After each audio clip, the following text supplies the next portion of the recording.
talked to you about it a little bit beforehand, but how I like to start off all of these is basically, and I know you've kind of touched on it a little bit, but first question is, how did you first get into poetry and spoken word in the first place?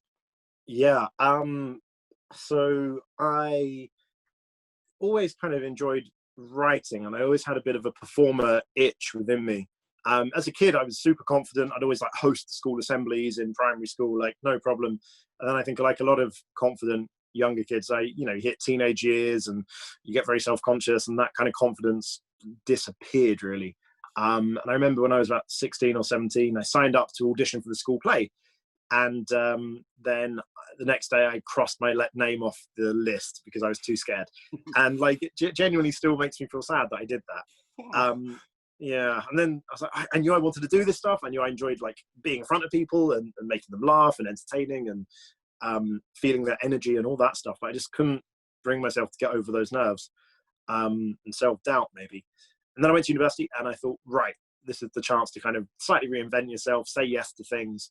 And so I went to a drama society event and we wrote a sketch, we did some improv and like made some people laugh. And I was like, right, that's it, I'm hooked. So I'm kind of, I can do this. I'm not utterly shit. And like, it's going to be all right. So there's a whole bunch of other like-minded people around me. Nobody's going to laugh at me for like trying something out and it not being the best. It's like, that's how you learn, right? So kind of that is what kind of put me back into like writing and performing. And so I spent 3 years writing comedy and plays and sketches and doing all that kind of improv stuff. And towards the end I started writing like parody poems and performing them at like our scratch night, and they went down all right. And then I graduated, I stayed in Canterbury where I went to university, and just kind of on the side of work started going to like the very few open mics that were in sort of East Kent at the time. And I was like the only person doing like what I'd now say is spoken word, kind of very stand-up-y style. Here's a really funny poem, here's a bit of a chat around it. Most people at the time in the area was doing the performances was like quite typical, what you'd call page poetry, kind of quite slow and thoughtful. It wasn't particularly necessarily thinking about an audience. It was more, here are the words, done. And for me, coming from a performance background and having done a lot of improv and comedy, I was very like, right, we need to work with the audience here. So I did that for a bit, and then Pete Hunter, who, one of the legendary Apples and Snakes regional coordinators, gave me my first paid gig. I got 40 quid to go perform at the Horse Bridge in Whitstable. Who was on the bill? It was Holly McNish, before she got really big. It was me, Holly McNish, and it was 40 quid for me to do 10 minutes and support her. And that was my first gig. And I remember, like Pete bought me a beer just before going on stage. And just before I went on, I took a big swig of it. It went absolutely everywhere. Just as this is my very first gig, and I'm like so nervous. I'm like, yeah, I remember that very, very well. And so then I got my first paid gig, and I was like, right, this is it. This is a thing. I discovered Indie Feed, the kind of spoken word podcast that was huge, and I think that's such a great archive of spoken word that was happening, mainly in the States, a bit in the UK and elsewhere. And this would have been around 2008, 9. So getting on over 10 years ago. And I decided that's it. I want to try my hand at spoken word. Quit my job a month after that paid gig or so. Moved back to London in with my mum, which I had the privilege and fortune to be able to do. Started hitting up the poetry circuit, like Bang Said the Gun every week. Used to go to that, won a couple of golden guns, doing Jaw Dance, doing the Poetry Cafe, Unplugged with Niall O'Sullivan, just hitting up all of the open mics I could, all of the slams, which weren't quite as many 10 years ago. Improving my craft. I kind of took a stand-up approach to it. I was like, stand-up comedians, when they're serious about it, they'll do 7 or 8 gigs a week. They will get on every single bill they can. They'll do 2 gigs a night if they can.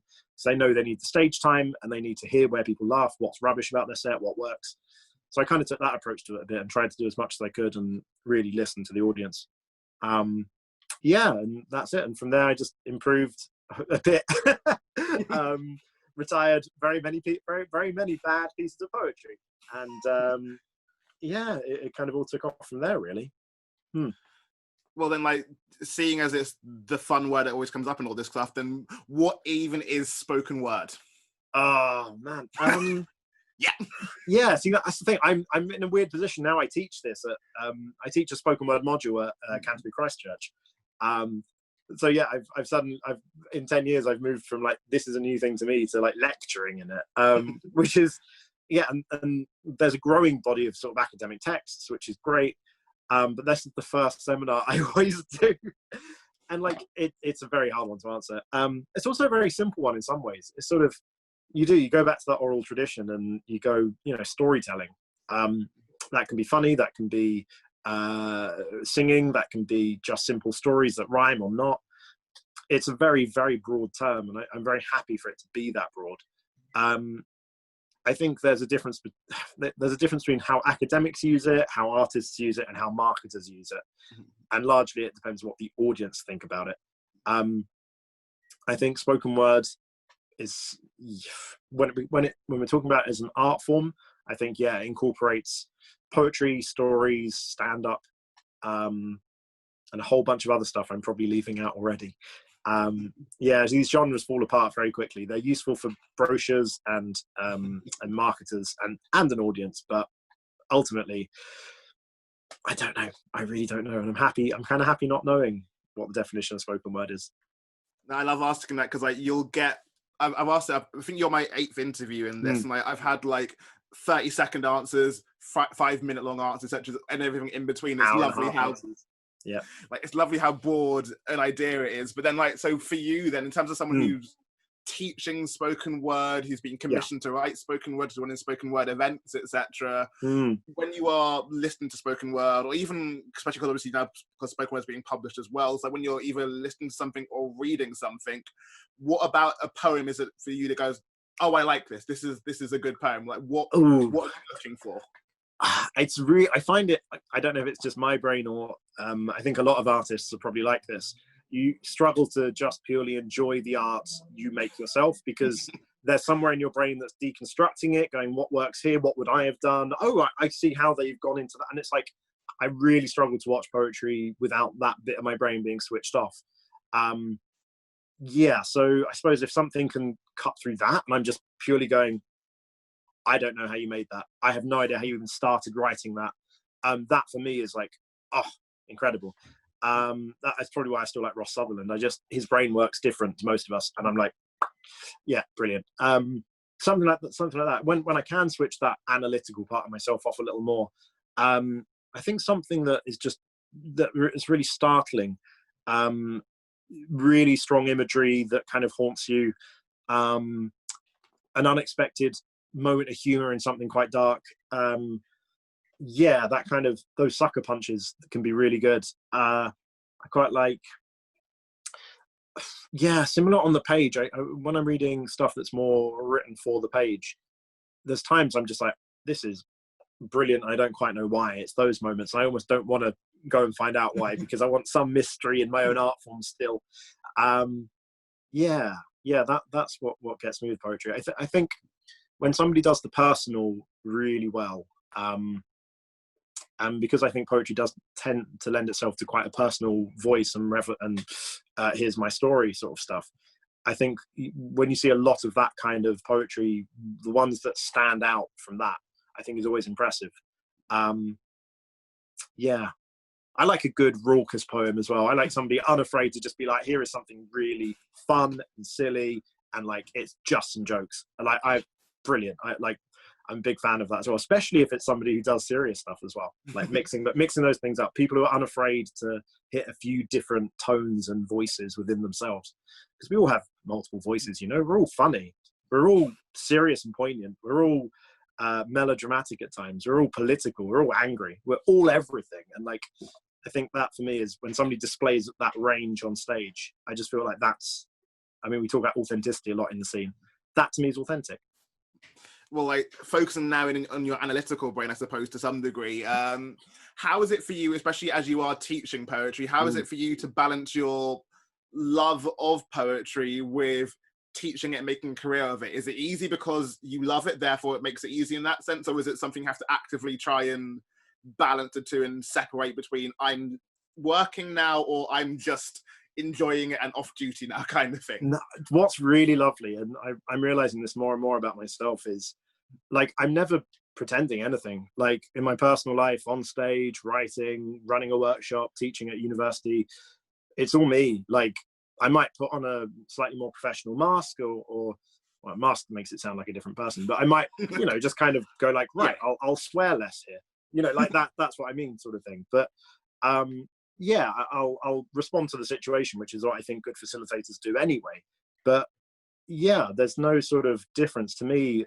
Like, I'm very fortunate that I've been able to make a living out of the thing I love doing, but the thing I love doing is who I am. It's all me. So yeah, when I come into a university setting or any classroom, I'm just bringing, a good lesson plan, and then just my enthusiasm and passion for it, because that's real and genuine, and some facilitation skills on top of that.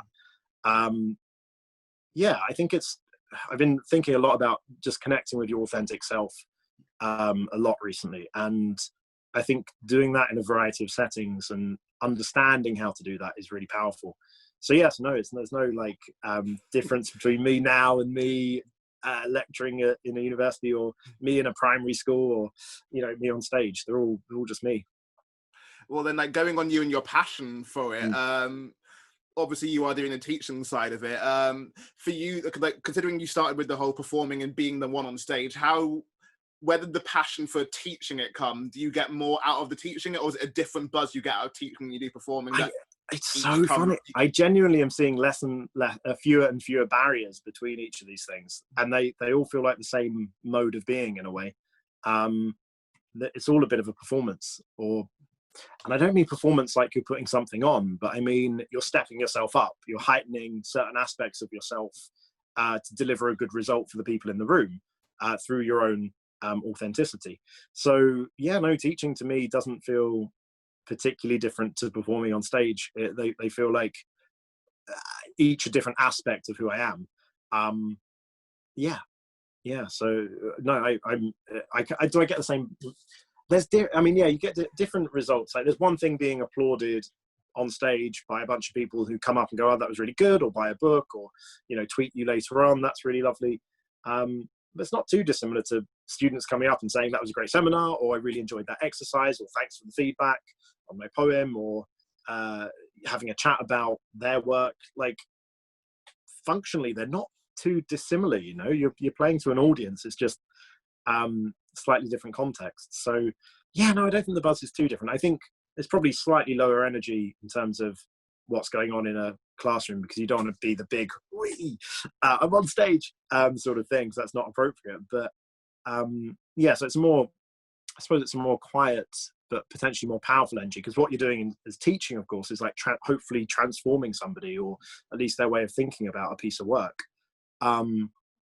Yeah, whereas on stage you're doing a similar thing in terms of transformation. You're turning, you're changing somebody's life, even in a small moment that they've had hopefully a good time that evening.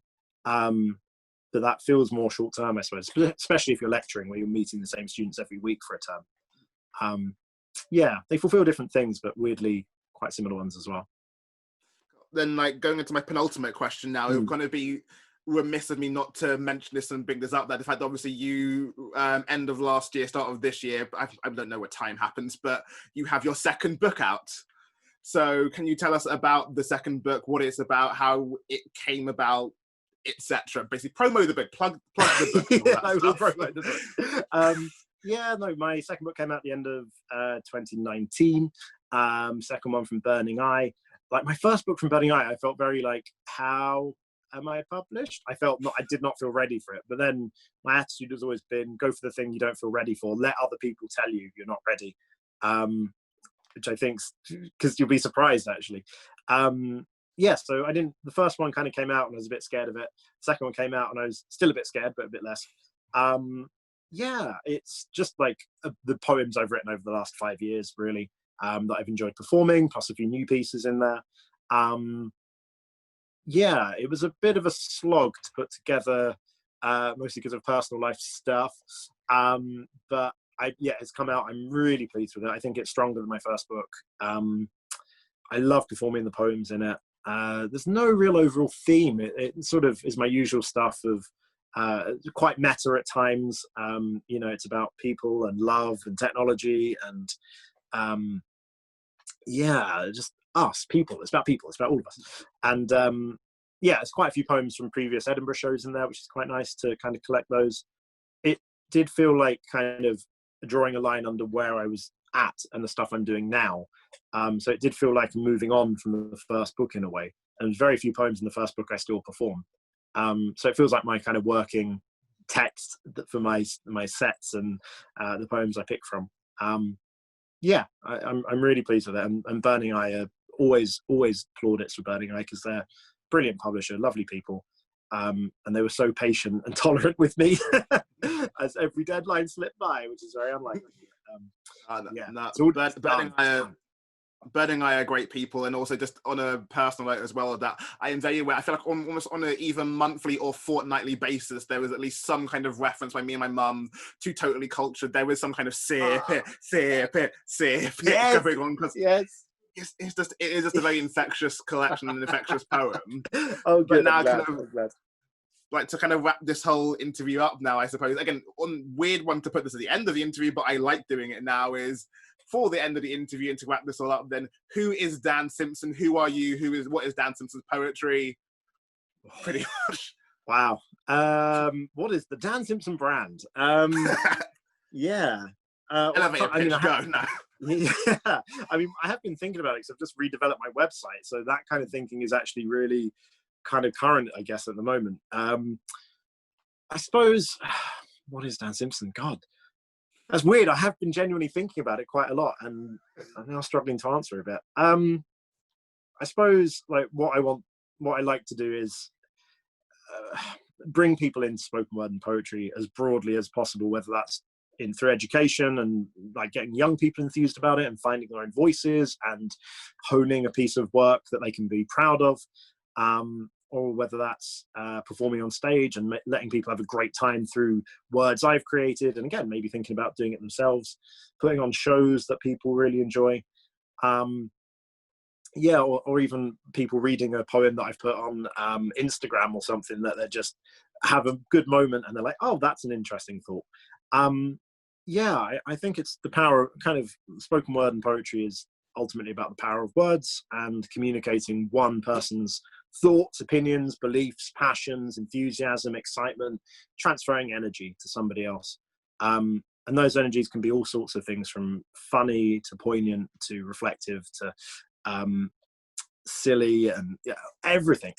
So I think that's what I want to do. I guess it's about making people feel better about themselves in some way, even that might be a distraction from life by listening to or watching a funny poem, that might be transforming a bit through their own work by writing their own stuff and being empowered in that way. So that's a really grand ambition I've given myself there. And hopefully doing it with a bit of just making people feel good about themselves. That's all I want to do. That's okay, right? I think that's fine. Okay. That is I think that's fine. Okay in that. I think that's fine. That's a good thing to want to. That's a good thing to want to do. Yeah, it is. I think so.